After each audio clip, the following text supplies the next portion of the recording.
அன்பர்களே, நண்பர்களே, உங்கள் பாலுவின் இனிய காலை வணக்கம். இன்று அதாவது 30/3/2024 பங்குனி மாதம் 17ஆம் தேதி சனிக்கிழமை, பஞ்சமி திதி, அனுச நட்சத்திரம். சந்திராஷ்டிரமம் மேசராசிக்காரங்களுக்கு. ராகு காலம் காலையில் 9லேருந்து 10, யமகண்டம் 1:30லேருந்து 3. அதே மாதிரி நல்ல நேரம் காலை 7:30லேருந்து 8:30 வரைக்கும். மத்தியானம் சாயங்காலம், அதாவது சாயங்கால கணக்கில் வச்சுக்கலாமா, 4:30லேருந்து 5:30 வரைக்கும். உங்களுக்கு போட வேண்டிய கலர் ப்ளூ, பிளாக்கு, பர்பிள், அதாவது கத்தரிப்பு கலர் போட்டுக்கலாம். போட கூடாதது வெள்ளை. சாப்பிட வேண்டியது கீரை சாப்பிட்டுக்கலாம். இப்போது நம்ம சிம்மராசியை பற்றி கொஞ்சம் சிம்ம லக்கணத்தில் பிறந்தவங்களோட கேரக்டரை சொல்லிக்கிட்டு இருந்தோம். இன்றைக்கி கூட அதையே கொஞ்சம் தெரிஞ்சுக்குவோம். இந்த சிம்மராசிக்காரங்களுக்கு கண்ணோட விழி ரொம்ப கருப்பாக இருக்காது, கொஞ்சம் லைட்டு எல்லோயிஷாக இருக்கிறதுக்கு உண்டான ஒரு வாய்ப்பு இருந்துக்கிட்டு இருக்குது. அதே சமயத்தில் பார்வை ரொம்ப துரித பார்வைன்னு சொல்லுவாங்க.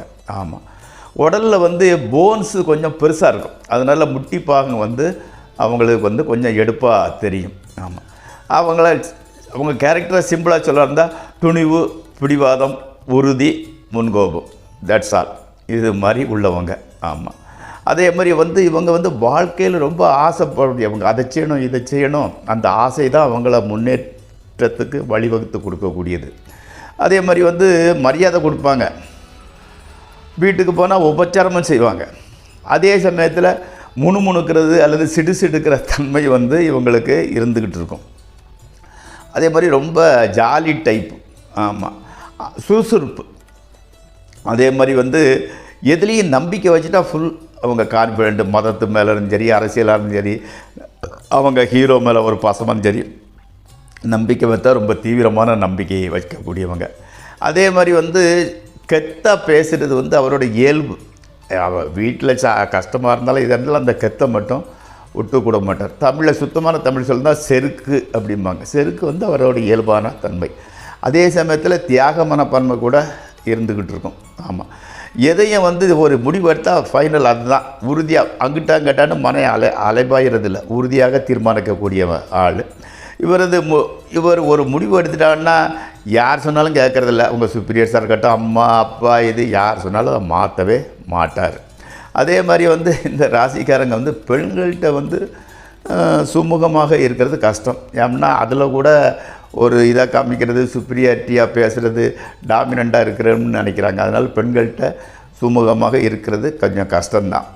அதே மாதிரி பெரிய வீரராக எந்த இதையாக இருந்தாலும் முடித்து கிரவுண்ட் ஒர்க் ரொம்ப நல்லா பண்ணக்கூடிய ஆற்றல் அவருக்கு இருந்துக்கிட்டு இருக்குது. அதே சமயத்தில் பல்வலி தான் அடிக்கடி இடம் கொடுக்கும் இந்த ராசிக்காரங்கள், இந்த சிம்ம லக்கணத்தில் பிறந்தவங்களுக்கு. அதே மாதிரி அதிக குழந்தைகள்லாம் இருக்காது, மேக்ஸிமம் போனால் 1, சிலருக்கு 2 வரைக்கும் இருக்கிறதுக்கு வாய்ப்பு இருக்கும்.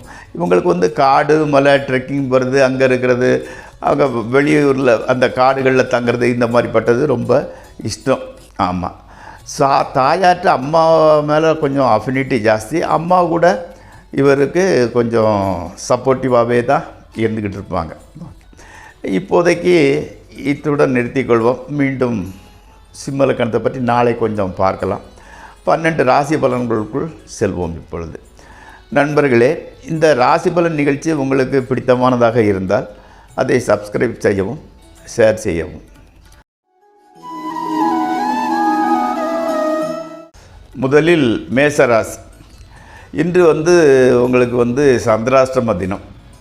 அதனால் புதிய தொழில் ஆரம்பிக்கிறது, முக்கியமான ஆட்களை சந்திக்கிறது, ஏதாவது அக்ரிமெண்ட்டில் கையெழுத்து போடு, இதெல்லாம் மேக்ஸிமம் அவாய்ட் பண்ணிக்கோங்க, தவிர்த்து கொள்ளுங்கள்.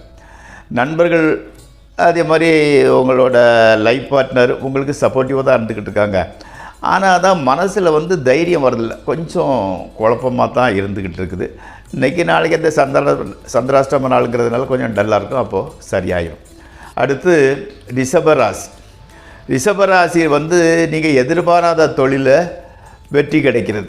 நாங்கள் எவ்வளோ நாள் செஞ்சுக்கிட்டுக்கல பெரிய சக்ஸஸ் ஆகிறதில்ல, சடனாக இன்னொரு தொழிலில் வெற்றி கிடைக்கிறது. மகன் அல்லது மகள், அதாவது உங்களோட பிள்ளைங்க வெளியூருக்கு, அதாவது பிரயாணம் பண்ணதுக்கு உண்டான ஒரு வாய்ப்பு வந்துக்கிட்டு இருக்குது.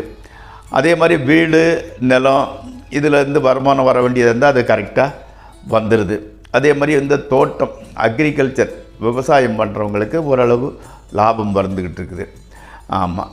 அதே மாதிரி திருமணம் ஆகாத ரிஷபராசிக்காரங்களுக்கு திருமணம் செட்டில் ஆயிடுது. அடுத்து மிதுன ராசி. தொழிலில் நல்ல லாபம் தான் வந்துக்கிட்டு இருக்குது. குடும்ப வாழ்க்கை கூட ஸ்மூத்தாக இடையூறு இல்லாமல் போய்கிட்டு இருக்குது. வாகனம் வீடு அல்லது நிலம் வாங்கிறதுக்கு நீங்கள் பிளான் பண்ணுறீங்க. வெளிநாட்டு பிரயாணம் பண்ணதுக்கு உண்டான வாய்ப்பு கூட வந்திருக்குது. போன காரியமும் நல்லபடியாக நடக்கும். ஆமாம். மாணவர்களுக்கு எஜுகேஷனில் கல்வியில் நல்ல அக்கறை இருக்கிறது. அக்கறை இருந்தால் முயற்சி பண்ணால் சக்ஸஸ் தான், அதில் மாற்றுக்கிறதே இல்லை. அடுத்து கடகராசி. வெளிநாட்டு தொடர்புகள் உங்களுக்கு கிடைக்குதுங்க. அதன் மூலம் நல்லது தான் நடக்குது. ஆமாம். சிலருக்கு அப்பாவோட வேலை, அப்பா பார்த்த வேலை கிடைக்கிறதுக்காக வெயிட் பண்ணிக்கிட்டு இருப்பாங்க. அவங்களுக்கு அந்த வேலை கிடைக்கிறது. அதாவது இன்னொன்று என்னென்னா, ஒரு நல்ல செய்தி வர்றதுக்காக ரொம்ப நாளாக காத்துக்கிட்டு இருக்கிறீங்க. அந்த நல்ல செய்தியும் சேருகிறது. ஆமாம். வேலை வந்துடுச்சு இல்லையா, இனிமேல் திருமண முயற்சி தானே, முயற்சி செய்யுங்கள், நல்ல வாய்ப்புகள் வருகிறது. அதே மாதிரி கதாசிரியர்களுக்கு ஒரு நல்ல நாட்டுன்னு சொல்லுவாங்க இல்லையா, ஒரு கரு, ஒரு நல்ல கதைக்கு உண்டான கரு சடனாக கிளிக் ஆகுது. ஓகே. அடுத்து சிம்மராசி.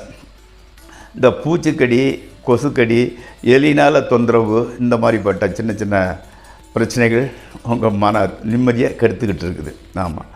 விஷவாக்குன்னு சொல்லுவாங்க. அதாவது கெட்டது சொன்னால் பழிச்சிருது. அதனால் உங்களுக்கு அந்த விஷவாக்குங்கிறது இருந்துக்கிட்டு இருக்குது. அதனால் நெகட்டிவ் வார்த்தைகளை உபயோகிக்க வேண்டாம், உஷாராக இருங்க. அதே மாதிரி முன்னோர்களோட உங்கள் பிதுர் ஆஜிதம் அப்படின்னு சொல்லுவாங்க இல்லையா, அதாவது முன்னோர்கள் செஞ்ச புண்ணியம், அதன் மூலமாக உங்களுக்கு எல்லாமே ஓரளவு நல்லா இருக்குது, கஷ்டங்கள் குறைஞ்சிக்கிட்டு போகுது. அடுத்து கன்னியா ராசிக்காரங்களுக்கு எப்படின்னா, இந்த கல்யாணம் ஆகாமல் இருக்கிறவங்க சனிக்கிழமை, அதாவது 9:10 ராகால் நேரத்தில் அந்த நாகதேவதை கோயிலுக்கு போயிட்டு பால் ஊற்றி சுற்றி கும்பிட்டுட்டு வாங்க. இந்த மாதிரி செஞ்சிங்கன்னா அந்த திருமண தடைகள் விலகுது. ஆமாம். வேண்டாத செலவினங்களை தவிர்த்துருங்க. சும்மா எக்ஸ்ட்ரா செலவு பண்ண வேண்டாம், அதை அவாய்ட் பண்ணுங்கள். பிரயாணம் ட்ராவலிங் பண்ண வேண்டிய ஒரு சூழ்நிலை உருவாகிறது. உத்தியோகத்தில் சிறு சிறு பிரச்சனை அது வருது போகுது, அதை இக்னோர் பண்ணிடுங்க. அடுத்து துளாராசி. நீங்கள் உங்களோட போட்டியாளர்களை ஜெயிக்கிறீங்க, அதில் மாற்றுக்கிறதே கிடையாது. அதே மாதிரி நெகட்டிவ் கூட உங்களுக்கு பாசிட்டிவாக மாறிக்கிட்டு வருது. ஆமாம். வாழ்க்கையில் மிகப்பெரிய அச்சீவ்மெண்ட் பண்ண போகிறீங்க, அதுக்குண்டான காலம் கனிந்து வருகிறது. ஆமாம். பேச்சு சாமர்த்தியம் உங்களுக்கு ரொம்ப அதிகமாக தான் இருந்துக்கிட்டு இருக்கு, அதிகமாக தான் பேசவும் செய்கிறீங்க. ஆமாம். திருமணம் ஆகாமல் இருக்கிறவங்க காதலில் விழுந்து விடுகிறீர்கள், அதாவது காதலிக்கிறதுக்கு உண்டான ஒரு வாய்ப்பு வந்துக்கிட்டு இருக்குது. அடுத்து விருச்சிக ராசி. உங்களுக்கு பாம்பு கனவு வருது, பாம்பு விரட்டுற மாதிரியோ கடிக்கிற மாதிரியோ, அது பாம்பு சம்மந்தப்பட்ட கனவு வருது. பயப்பட வேண்டாம்.